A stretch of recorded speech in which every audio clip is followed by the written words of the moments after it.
Então, pessoal, sejam muito bem-vindos aqui a mais um vídeo no canal. Meu nome é Adriel Assis. Estou aqui gravando esse vídeo para mostrar para vocês as evidências arqueológicas do livro de Gênesis, tá? Esse aqui é a parte 1, porque eu fiz 2 materiais, né? Estudando há algum tempo e eu fuçando aqui em algumas coisas, né, no meu celular, eu consegui achar aqui esse estudo. Eu estou compartilhando aqui nesse momento com vocês, tá, pessoal? Vejam só. A primeira coisa que a gente se depara quando a gente quer estudar o livro de Gênesis é com a parte assim mais marcante, né, que é a criação e o primeiro homem e a primeira mulher. Então, assim, quais são as evidências de que Adão e Eva realmente existiu, já que aparentemente é algo tão contrário, né, à teoria do evolucionismo. Então, eu vou ler aqui junto com vocês e vocês vão ler junto comigo aqui esses tópicos, tá? Tópico 1, que é Adão e Eva, diz o seguinte: que os textos que relatam a respeito de Adapa foram descobertos pelos arqueólogos no final do século XIX em Tel Amarna, a capital do Império Egípcio da era de Akhenaton, que reinou aproximadamente de 1352 a 1335 a.C. E ali foram descobertas inscrições cuneiformes das chamadas Cartas de Amarna, que guardam um relato mitológico de Adapa, ou seja, tinha Adapa e existia também a Evanu. Se você for pesquisar entre essas cartas aqui de Amarna, tá? Que está aqui essas imagens aqui, ó, de tabletes cuneiformes, porque eles escreviam com cunhas, né? Então, ó, ficou claramente aqui um desenho perfeito de uma escritura antiga, em que transcrita, né, e traduzida, ela relata claramente a tradução da criação do universo, né? Essa criação do universo foi justamente tudo o que se originou segundo os textos sumérios, tá?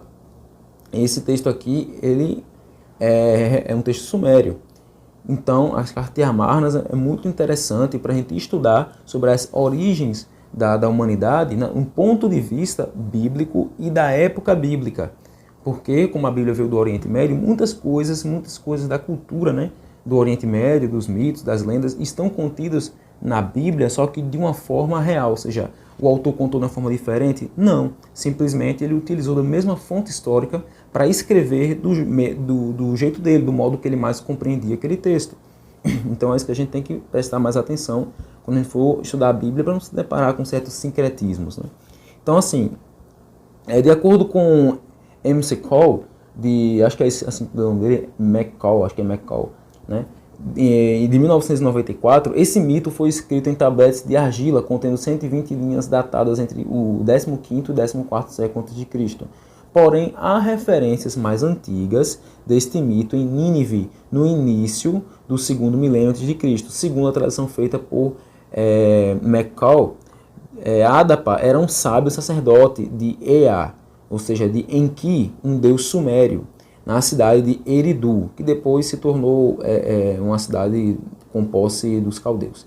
É uma evidência que a mesma fonte histórica que a Bíblia faz, utilizando, no caso que a Bíblia foi utilizada para compor esses relatos, e isso devido às diferenças. Porém, entre as semelhanças, o relato mesopotâmico, por ser mais antigo, pode ter influenciado Moisés na composição do texto bíblico de certa forma. Aí descendo aqui, ó. Bom, o dilúvio surge com o propósito de Deus de limpar a humanidade de uma humanidade totalmente hostil à criação, segundo vemos lá em Gênesis 6:4. Há algumas particularidades nas formas de retratar uma grande inundação no mundo antigo.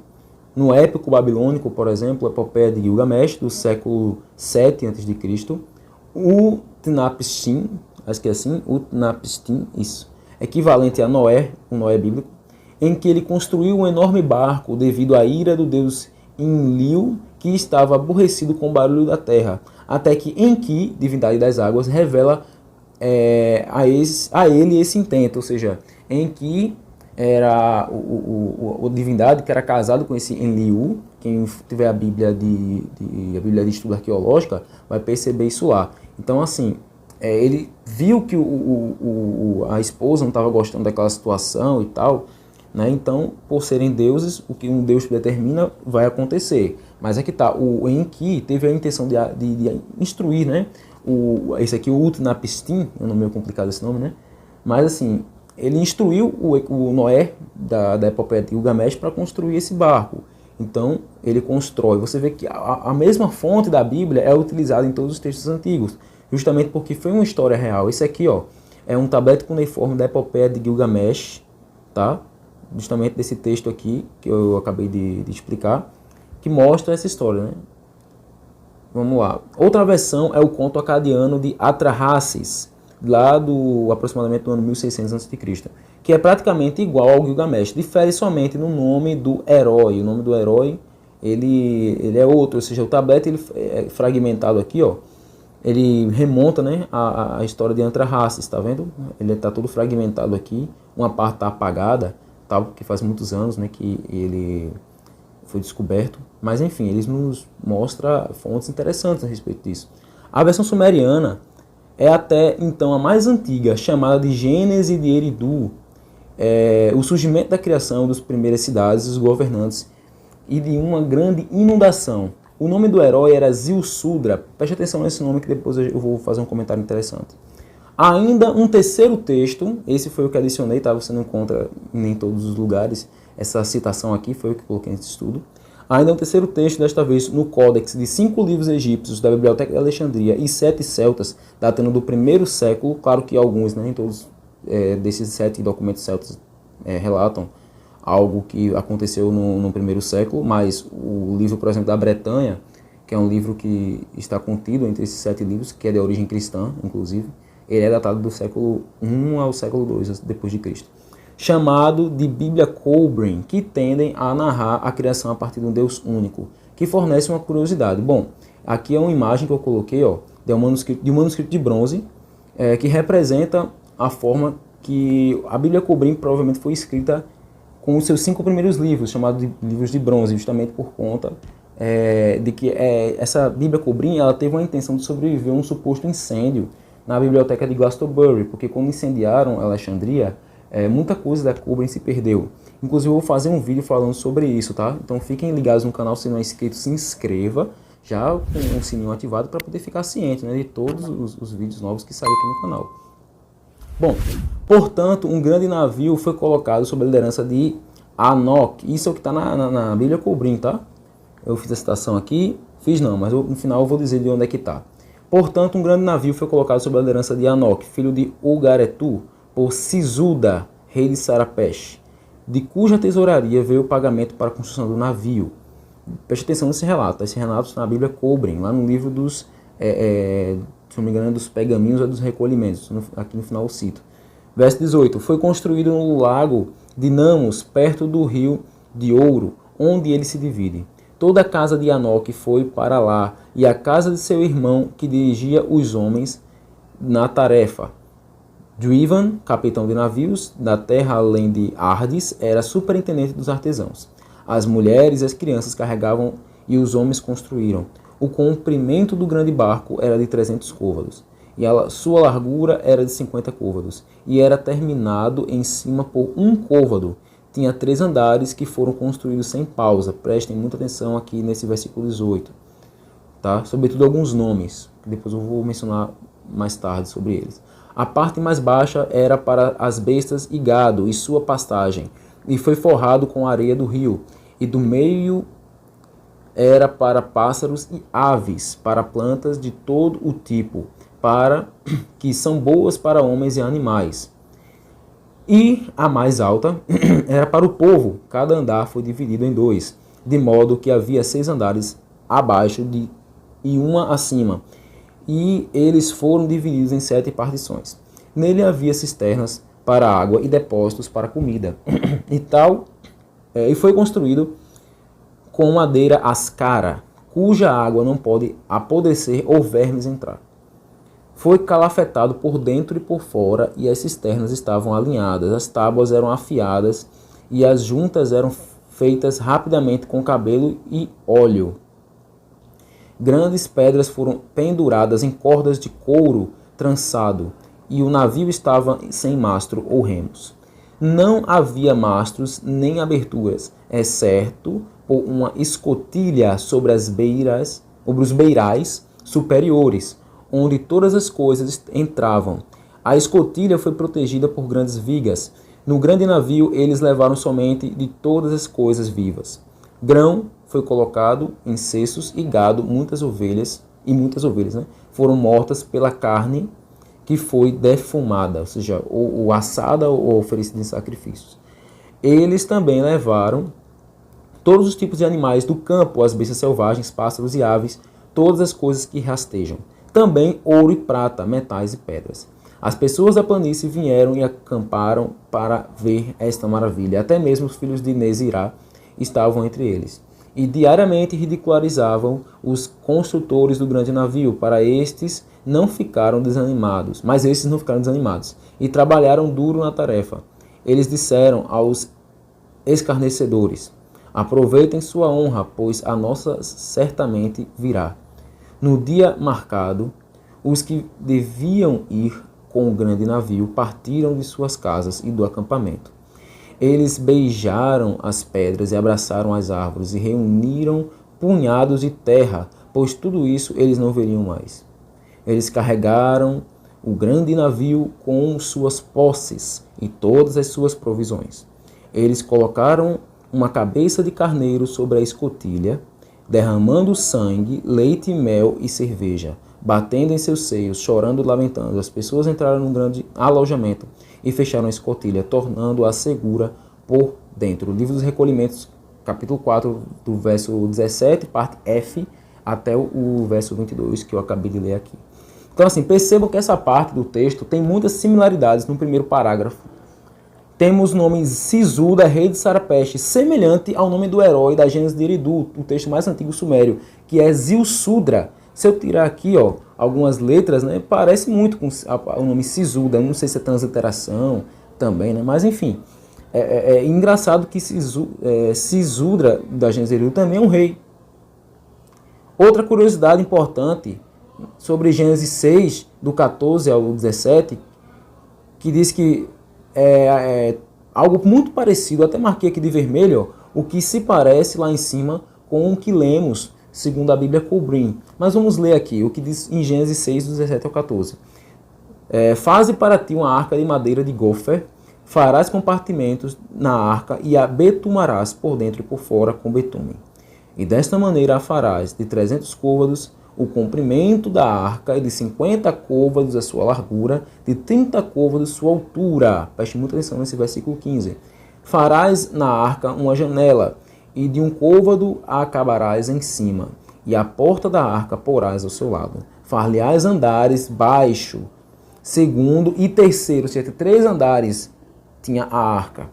Porque eis que eu trago um dilúvio de águas sobre a terra para desfazer toda a carne que há espírito de vida debaixo dos céus. Tudo o que há na terra expirará. A tradução é Almeida Corrigida Fiel, tá? Nas melhores traduções de Almeida. Então, assim, comparando com os versículos 15 e 16 do livro dos recolhimentos da Bíblia Cobrim, nós temos praticamente o mesmo relato, pessoal. Veja aqui, ó, até coloquei de vermelho aqui o que está aqui e no verso 15, quem quiser voltar ao vídeo, fica à vontade. Mas vejam só, o comprimento do grande barco era de 300 côvados, a largura de 50 côvados, e era terminado em cima por um côvado, 3 andares que foram construídos sem pausa. O que é que diz no versículo 15? Eu vou ler de novo para você não entender que está lendo besteira. Ó, 300 côvados o comprimento da arca, de 50 côvados a sua largura, 30 côvados a altura. Veja só, ali só falta a altura, na parte da Cobrim. Só a altura que está faltando, mas o resto tudo tem. Todo o resto está... O texto ele é idêntico, o texto ele é o mesmo. Porque eis que traga um dilúvio de águas e tal e tal. E aqui diz o quê? Que teve andares baixos, no versículo 16 aqui, ó. Far-lhe-ás andares, tá vendo? Aqui. Andares baixo, segundo e terceiro. Ou seja, tá aqui muito claro a posição do autor que escreve a Bíblia Cobrim. Ele está sendo muito conciso aqui. E ainda é possível também a gente fazer uma comparação do texto de Gilgamesh com o Gênesis, do capítulo 8, do 7 a 12. Rapidinho, vejam só. A Bíblia diz assim, verso 7 do capítulo 8 de Gênesis. Soltou um corvo que saiu indo e voltando até que as águas se secaram sobre a terra. Depois soltou uma pomba para ver se as águas tinham minguado sobre a face da terra.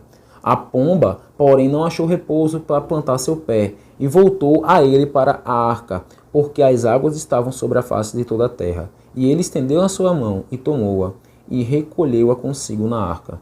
Verso 10. E esperou ainda outros 7 dias, e tornou a enviar a pomba fora da arca. Verso 11.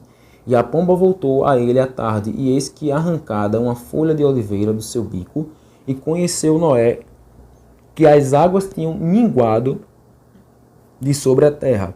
Então esperou ainda outros 7 dias, enviou fora a pomba, mas não tornou mais a ele. Ou seja, Gênesis 8, 7 a 12, da tradução ACF.